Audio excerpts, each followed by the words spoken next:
नेमका काय आहे बेंदूर सण? भारत हा कृषीप्रधान देश आहे.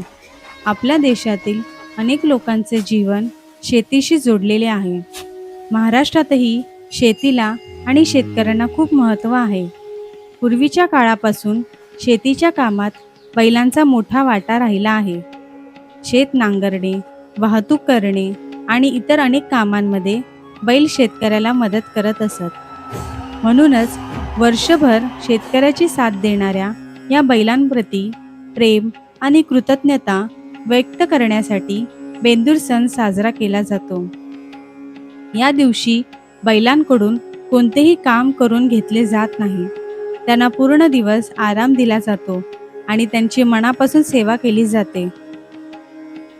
बेंदूर सण साजरा करण्याची तारीख महाराष्ट्रातील प्रत्येक भागात सारखी नसते.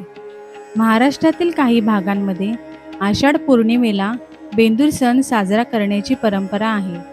विशेषतः पश्चिम महाराष्ट्रातील आणि कर्नाटक सीमेलगतच्या काही भागांमध्ये हा सण मोठ्या उत्साहात साजरा केला जातो. तर महाराष्ट्रातील इतर अनेक भागांमध्ये याच प्रकारचा सण बैलपोळा किंवा पोळा या नावाने साजरा केला जातो.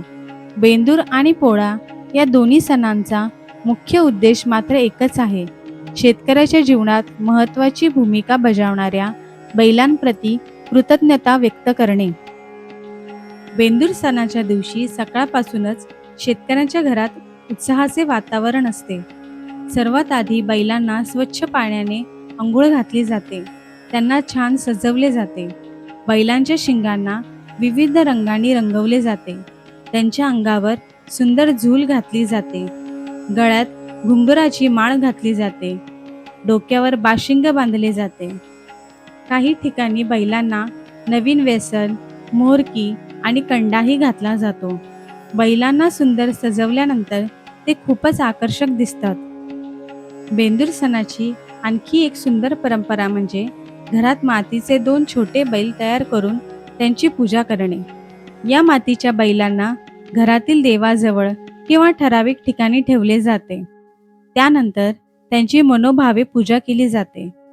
काही ठिकाणी हरभऱ्याची डाळ आणि गुळापासून तयार केलेले कटबोळे बैलांच्या शिंगावर ठेवले जातात. तसेच बैलांना पुरणपोळीचा नैवेद्य दाखवला जातो. पूजा झाल्यानंतर हा नैवेद्य बैलांना खायला दिला जातो. या परंपरेमागे शेतकरी आणि बैल यांच्यातील प्रेमाचे नाते दिसून येते. बेंदूर सणातील एक महत्त्वाची परंपरा म्हणजे बैलांची खांदे मळणी. बैलांच्या मानेच्या वरचा आणि वशिंडाच्या पुढचा भाग म्हणजे त्यांचा खांदा. वर्षभर शेतीची कामे करताना बैलांच्या खांद्यावर मोठा ताण येतो. म्हणून बेंदूर सणाच्या दिवशी बैलांच्या खांद्याला विशेष आराम दिला जातो. सुरुवातीला बैलांचे खांदे गरम पाण्याने शेकले जातात. त्यानंतर त्यांच्या खांद्याला हळद लावली जाते. ही परंपरा म्हणजे बैलांच्या श्रमाबद्दल शेतकऱ्यांनी व्यक्त केलेली कृतज्ञता आणि प्रेम आहे. या दिवशी बैलांना कोणत्याही कामाला जुंपले जात नाही. दिवसभर त्यांना विश्रांती दिली जाते. शेतकरी स्वतः बैलांची काळजी घेतात आणि त्यांना चांगले खाद्य आणि हिरवा चारा देतात. दुपारनंतर बैलांना पुन्हा एकदा सुंदर पद्धतीने सजवले जाते. शिंगांना रंग दिला जातो. अंगावर आकर्षक झूल घातली जाते. गळ्यात घुंगराची माळ घातली जाते. बैलांना फुलांनी आणि रंगबिरंगी सजावटीने सजवले जाते. यानंतर बैलांची पूजा केली जाते.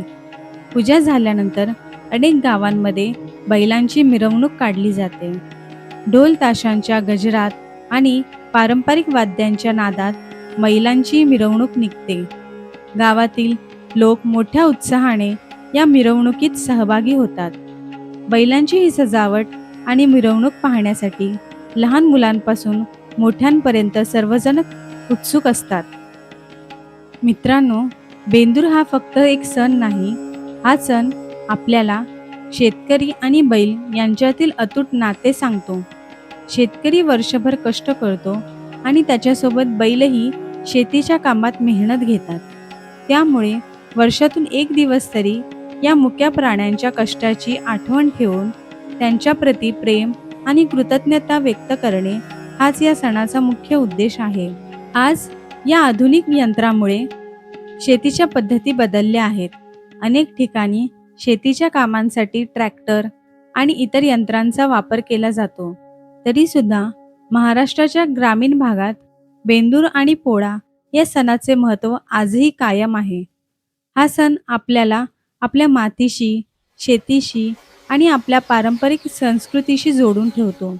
म्हणूनच बेंदूर सण हा केवळ बैलांचा सण नसून तो शेतकऱ्याच्या कष्टांचा आणि कृषी संस्कृतीचा सन्मान करणारा सण आहे.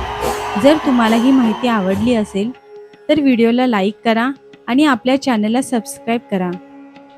अशाच आपल्या महाराष्ट्रातील परंपरा, सण आणि संस्कृतीची माहिती जाणून घेण्यासाठी आपल्या चॅनेलसोबत नक्की जोडलेले रहा. जय महाराष्ट्र, जय जवान, जय किसान.